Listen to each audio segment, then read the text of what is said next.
Hello students, आप सभी का मंजित मैथ यूट्यूब चैनल में स्वागत है। और इस वीडियो में हम देखेंगे क्लास 7th और हमारी जो प्रश्नावली है वो है 3.3। तो चलिए स्टार्ट करते हैं इस प्रश्नावली को। फर्स्ट क्वेश्चन है, निम्नलिखित प्रश्नों के उत्तर देने के लिए आकृति 3.3 में दिए गए दंड आलेख का प्रयोग कीजिए। तो देखिए, ये इसकी आकृति दिखाई गई है यहाँ पे। इसमें क्या है, विद्यार्थियों द्वारा पाले गए पशु, और ये पशु है कौन कौन से, कुत्ते, बिल्लियाँ, खरगोश, हैमस्टर, अन्य, और ये विद्यार्थियों की संख्या है। तो सबसे पहले हम इस दंड आलेख को पढ़ना सीखते हैं। देखिए, कुत्ते, जहाँ तक इसका बॉक्स जा रहा है उसके ठीक सामने देखते हैं नंबर कौन सा है बॉक्स के बराबर में, 8। तो कुत्तों को पसंद करने वाले विद्यार्थी कितने हैं, 8। ऐसे हम बिल्लियों का कह सकते हैं, बिल्लियाँ कितने विद्यार्थियों को पसंद आती है, जिसके बॉक्स के ठीक सामने है 10। इसके बाद है खरगोश। खरगोश का जो बॉक्स है वो नीचे वाला पॉइंट है जो है 2 के सामने। तो कितने विद्यार्थी इसको पसंद करते हैं, खरगोश को, 2। हैमस्टर, हैमस्टर को 4 और 6 के बीच में है तो हम मान लेते हैं इसको 5 विद्यार्थी हैमस्टर को पसंद करते हैं। और अन्य जानवर को पसंद करते हैं बच्चे, कितने विद्यार्थी हैं, 3, 2 और 4 के बीच में। तो ये तो हमने इसको पढ़ना देखा। आप देखते हैं इसके क्वेश्चन, और क्वेश्चन के हिसाब से हम इसके अपने आंसर देंगे। तो इसका फर्स्ट पार्ट है, कौन सा पालतू पशु अधिक लोकप्रिय है। तो जिसका बॉक्स ज़्यादा ऊंचा होगा वो ज़्यादा लोकप्रिय है। तो सबसे ज़्यादा जो डिब्बा ऊपर तक जा रहा है वो किसका है, बिल्लियों का। तो बिल्ली पालतू पशु अधिक लोकप्रिय है। तो हम इसको ऐसे लिखेंगे, बिल्ली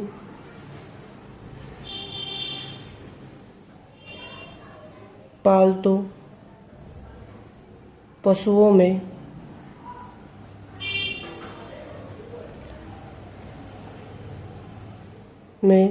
सबसे अधिक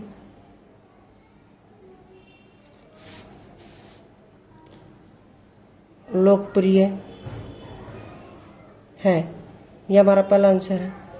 सेकंड आंसर इसने पूछा है, कितने विद्यार्थियों का पालतू पशु कुत्ता है। अब देखिए, कुत्ता के लिए कितने, कहाँ तक बॉक्स जा रहा है इसका, 8 तक। तो 8 विद्यार्थियों का पालतू पशु कुत्ता है। तो इस तरह से हमारा फर्स्ट क्वेश्चन सॉल्व हो जाता है। अब देखते हैं इसका सेकंड क्वेश्चन। और सेकंड क्वेश्चन की जो स्टेटमेंट दी है पहले उसको देख लेते हैं। निम्नलिखित दंड आलेख को पढ़िए, जो एक पुस्तक भंडार द्वारा 5 क्रमागत वर्षों में बेची गई पुस्तकों की संख्या दर्शाती है।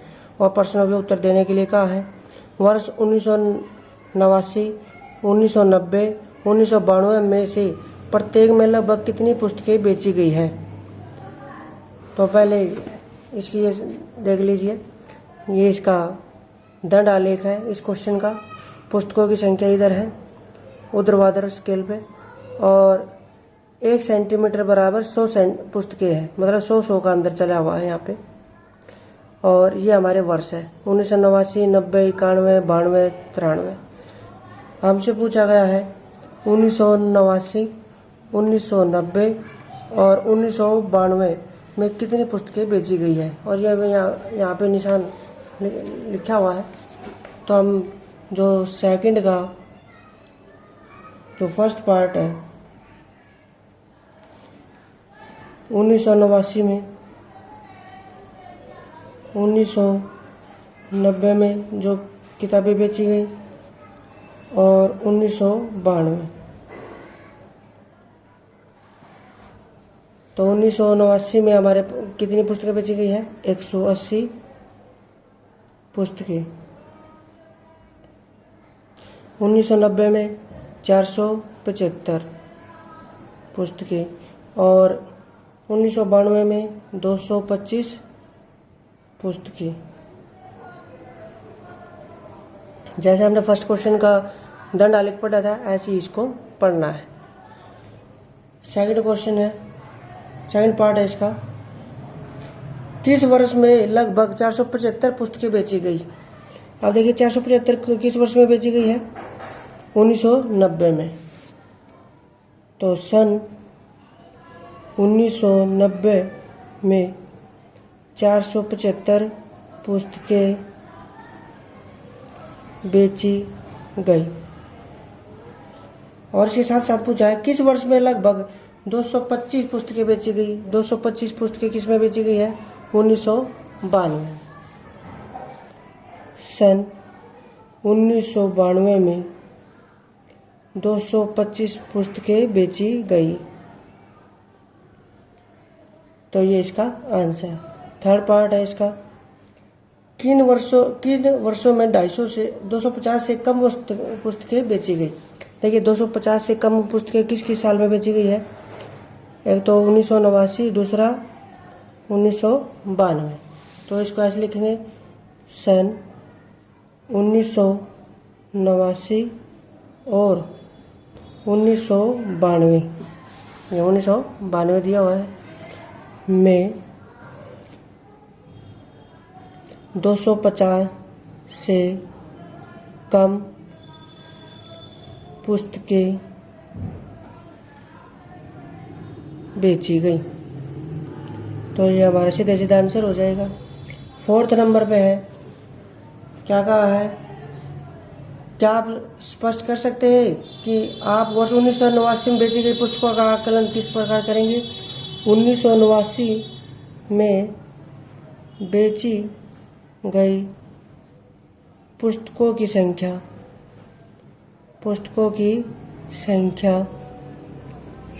कितनी है, 180 पुस्तकें। तो इस तरह से हमारा सेकंड क्वेश्चन कंप्लीट हो जाता है। अब देखते हैं इसका थर्ड क्वेश्चन। और थर्ड क्वेश्चन यहाँ लिखा हुआ है आपके सामने। इसमें कहा गया है 6 विभिन्न कक्षाओं के विद्यार्थियों की संख्याएं नीचे दी गई है। आंकड़ों को एक दंड आलेख में निरूपित करना है। दंड आलेख बनाना है इसका। कक्षा फर्स्ट नंबर पे कक्षा है 5वीं, 6वीं, 7वीं, 8वीं, 9वीं, 10वीं, और हर कक्षा में विद्यार्थियों की संख्या बताई गई है। 5वीं में 135, 6वीं में 120, इस तरह से भी संख्या दी गई है। आप स्केल किस प्रकार चुनेंगे।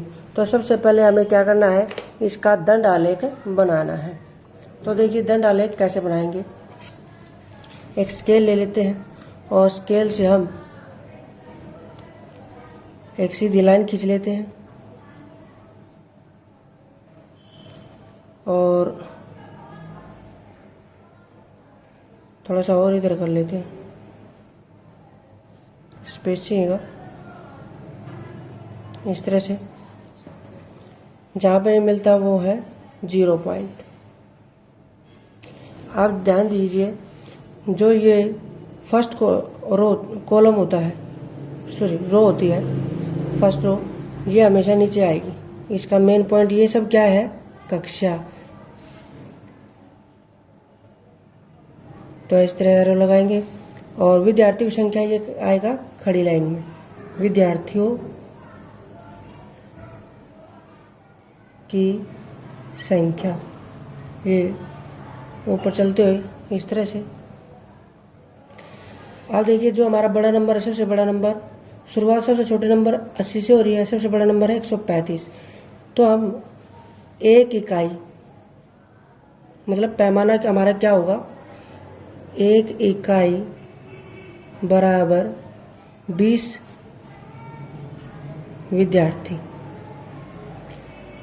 मतलब जो एक ऊर्ध्वाधर लाइन है, जिसको हम खड़ी लाइन का सिंपल भाषा में 20-20 के अंतर से हम इसको चलाएंगे। तो देखिए कैसे। अब देखिए हमने तो ये थोड़ा सा गैप कर दिया है, तो सेंटीमीटर के हिसाब से 1, 2, 3, 4, 5, 6, 20-20 का 20, 40, 60, 80, 100, 120 और एक नंबर की और जरूरत है हमें 140, ताकि हमारा जो नंबर 135 है वो 20 के अंदर आ जाए। तो इस स्केल इस तरह से लेना है। यहाँ आप चाहे तो 30 का अंतर भी ले सकते हैं, 10 का अंतर भी ले सकते हैं, 40 का अंतर भी ले सकते हैं। सभी ग्राफ ठीक हो गए, लेकिन सबका अंतर बराबर रहना चाहिए। तो अब पहला बॉक्स बनाएंगे हम 135 के लिए, कक्षा 5वीं। तो हम 135, 120 और 140 के बीच में अगर हम देखते हैं 130 करीबन यहाँ आएगा, हल्का सा ऊपर कर लेते हैं तो तकरीबन यहाँ पे, और इस तरह से स्केल की सहायता से और सेंटीमीटर का गैप कर लेते हैं, या इस तरह से स्केल के हिसाब से, और इस तरह से हम ऊपर से जोड़ देते हैं। तो ये हमारी क्लास कौन सी है? 5वीं। आप इस तरह से लिख सकते हैं 5वीं बॉक्स के अंदर, या फिर यहाँ भी लिख सकते हैं नीचे, ठीक बॉक्स के नीचे। 6ठी क्लास में 120 बच्चे हैं, तो हम बड़ा गैप ले लेंगे और 120 तक बॉक्स ले जाएंगे, और इतनी ही चौड़ाई, ध्यान रखना है चौड़ाई सबकी बराबर हो बॉक्स की। यह हमारी क्लास कौन सी है? 6ठी। 120 के बाद 7वीं में है 95, तो 100 और 180 के तहत थोड़ा सा यहाँ आ जाएगा 95, तो हम यहाँ तक कर लेते हैं।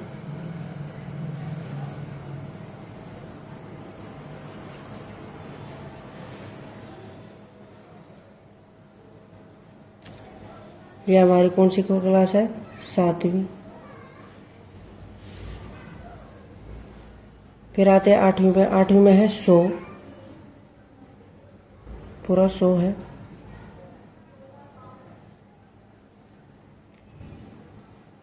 तो इस तरह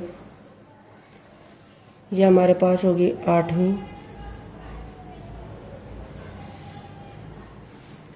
9वीं क्लास में है 90 बच्चे, तो थोड़ा सा नीचे होगा, थोड़ा सा यहाँ से देख लेते हैं।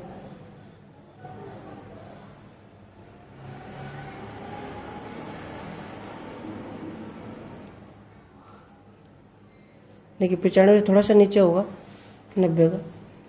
ये हमारा है 9वीं क्लास का। फिर है 10वीं। 10वीं में है 80 बच्चे। 80 का तो हमें दिखा रखा है, सीधा अंदाज़ा यहाँ पे इसके बराबर में, इतनी ही ऊंचाई पे लेके चलना है आपको, और ये बॉक्स बन जाएगा। यहाँ पे लिख देते हैं हम 10वीं।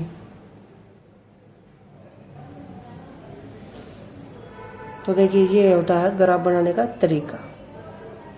ये एरो लगा सकते हैं आप, कोई दिक्कत नहीं है इसे। अब देखते हैं, ये सभी ध्यान देने वाली बात है, एक इकाई बराबर 10 विद्यार्थी, जैसे हमने पैमाना लिया है। अब देखते हैं इसका सेकंड पार्ट। थर्ड का बी पार्ट है, और बी में फर्स्ट पार्ट दिया है। किसी भी कक्षा में विद्यार्थियों की संख्या अधिकतम है। देखिए यहीं से हमें पता चल रहा है सबसे ज़्यादा विद्यार्थी कौन सी क्लास में है? 5वीं में।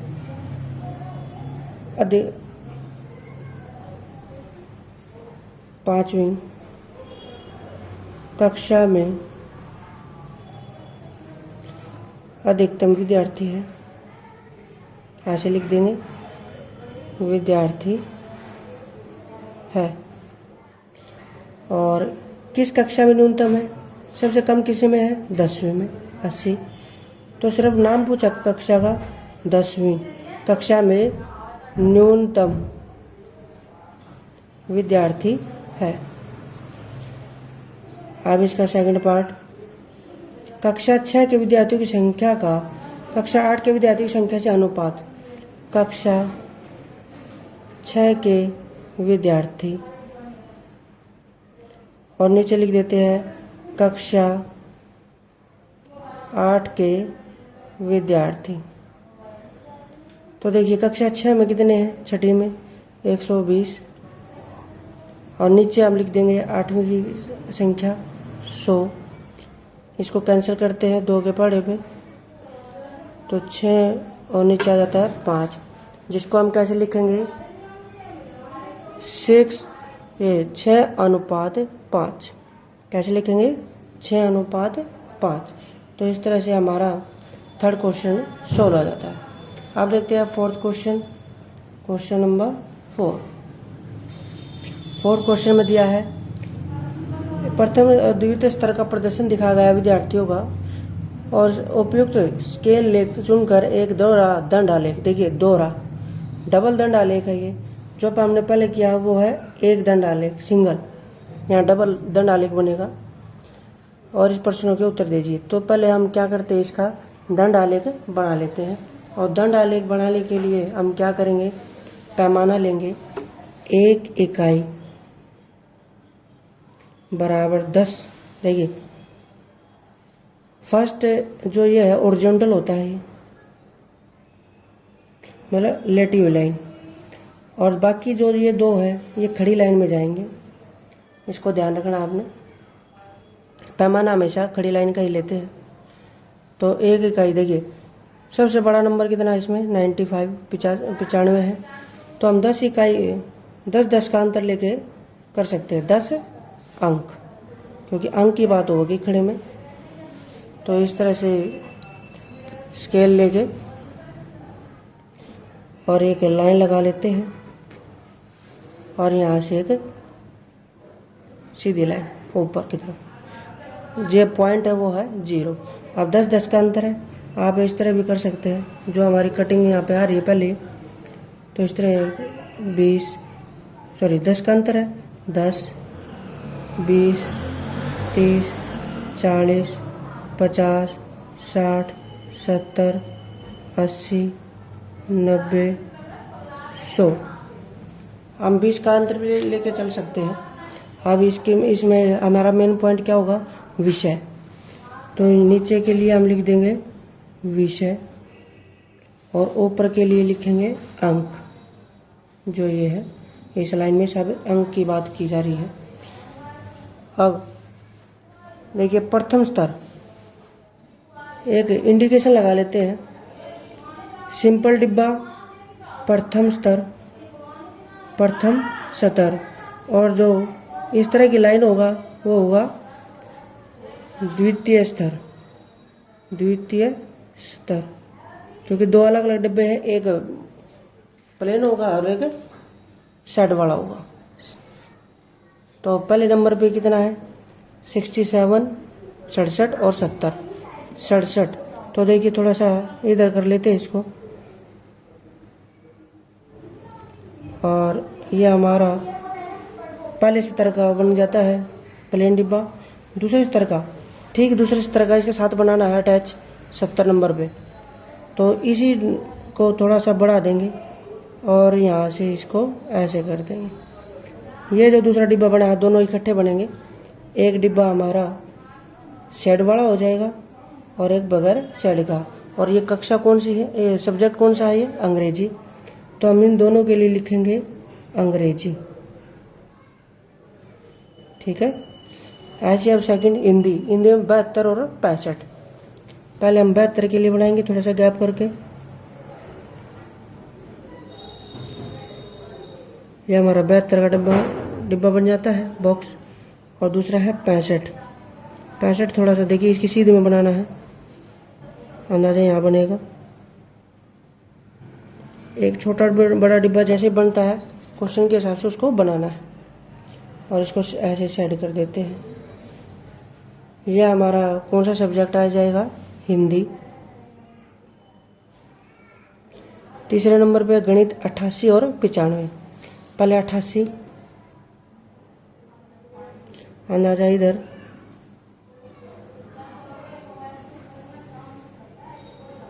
और फिर 95 थोड़ा सा ऊपर यहाँ तक जाएगा।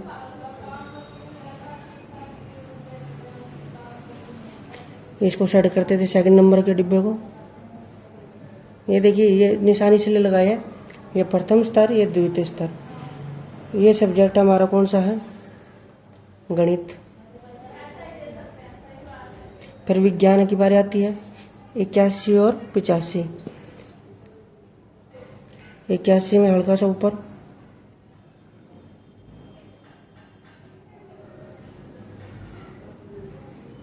85 में थोड़ा सा और ऊपर।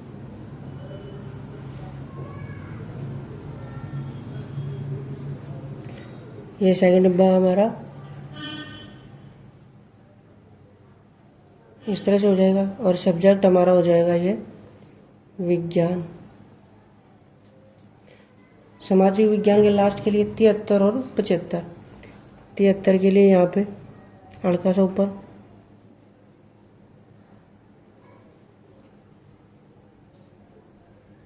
इसको थोड़ा और बढ़ा देते हैं लाइन को अपनी जरूरत के हिसाब से, और 75 नंबर थोड़ा सा ऊपर, इसको कर देते हैं बॉक्स डार्क। यह हमारा सब्जेक्ट है सामाजिक विज्ञान। तो देखिए इस तरह से हमारा ये, इसको थोड़ा सा और बढ़ा देते हैं, कोई ऐसी कोई अच्छा लगेगा। और तो इस तरह से हमारी ये डबल साइडेड दंड आलेख बनते हैं, दोहरा दंड आलेख इसी को कहते हैं। अब इसका क्वेश्चन जो पूछे गए हैं, किस विषय में विद्यार्थी ने अपने प्रदर्शन में सबसे अधिक सुधार किया है? तो देखिए सबसे ज़्यादा यहाँ पे हम देख सकते हैं अंग्रेजी में 3 का सुधार हुआ है, पहले 67 से फिर 70 है, 3 नंबर का सुधार हुआ है। और गणित में 88 और बाद में 95 लिए तो कितने नंबर का? 7 नंबर का फर्क पड़ा है, अंतर हुआ है, बढ़ोतरी हुई है। इसमें 4 नंबरों की बढ़ोतरी है और यहाँ पे 2 नंबर की बढ़ोतरी। सबसे ज़्यादा नंबर किस में बढ़े हैं? गणित में 7 नंबर का अंतर सबसे ज़्यादा हुआ है। तो हमारा जो इसका फर्स्ट आंसर बनेगा वो है सब्जेक्ट गणित। गणित में सबसे ज़्यादा सुधार हुआ है। तो किस विषय में सुधार सबसे कम हुआ है ये पूछा गया है। तो देखिए जो सुधार हुआ है 4 सब्जेक्ट में हुआ है, इसमें 3 का बढ़ोतरी हुई है, इसमें 7 नंबर की बढ़ोतरी है, विज्ञान में 4 नंबर की और सामाजिक विज्ञान में 2 नंबर की बढ़ोतरी हुई है। तो सबसे कम सुधार किस में हुआ है? सामाजिक विज्ञान में। तो इसका आंसर आएगा सामाजिक विज्ञान। थर्ड पार्ट है इसका कि क्या किसी विषय में प्रदर्शन नीचे गया है? किस सब्जेक्ट में? हिंदी में। पहले प्रथम स्तर में 72 नंबर आए थे, द्वितीय स्तर में 65 नंबर आए हैं, तो उसका सुधार कम हुआ है, नीचे गिरा है। तो सब्जेक्ट कौन सा है ये? हिंदी। तो इस तरह से हमारा क्वेश्चन नंबर 4 सोल्व हो जाता है। अब देखते हैं क्वेश्चन नंबर 5, 5वां नंबर का क्वेश्चन है। और 5वें नंबर के क्वेश्चन में स्टेटमेंट दी है, किसी कॉलोनी में किए गए सर्वेक्षण में प्राप्त आंकड़े दिखाए गए हैं। पसंदीदा खेल क्रिकेट, बास्केटबॉल, तैरना, हॉकी, खेलकूद। देखने के हिसाब से ये संख्या है, भाग लेने के हिसाब से ये संख्या दी गई है। इसमें क्या कहा गया है? उपयुक्त स्केल चुनकर एक दोहरा दंड आलेख खींचिए। तो जैसे अभी हम दंड आलेख अगर हम बनाना चाहें, जो हमें बनाना, तो हम ऐसे इसका यूज कर सकते हैं कंसेप्ट का। एक इकाई बराबर सबसे बड़ी संख्या 1240, 1240। तो और ये क्या है? लोग संख्या 100 का आंकड़ा ले सकते हैं।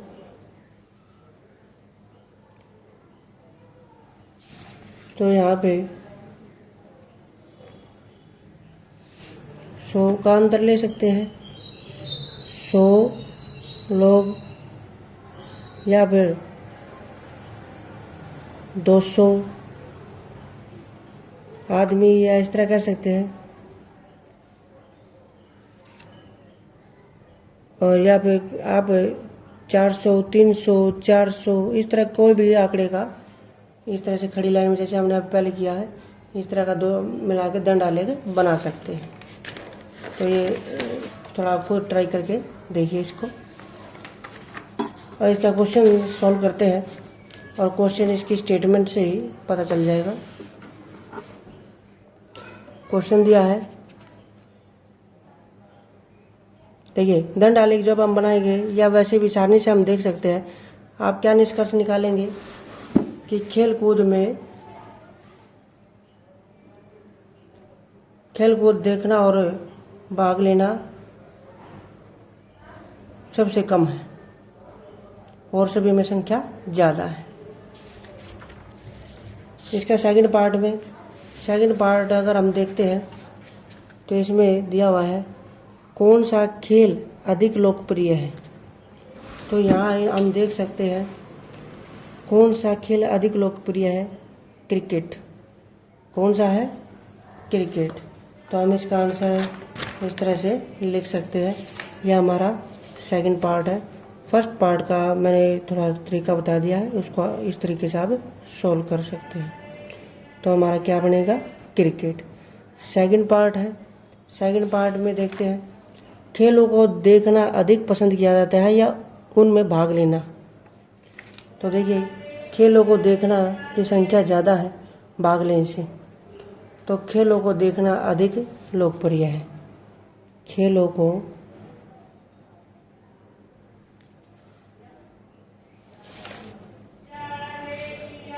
देखना अधिक लोकप्रिय है। और इस तरह से हमारा ये क्वेश्चन नंबर 5 सॉल्व हो जाता है। उम्मीद है आपको ये क्वेश्चन समझ में आ गए होंगे। नेक्स्ट वीडियो में नए क्वेश्चन के साथ फिर मिलेंगे। तब तक के लिए धन्यवाद। Thank you.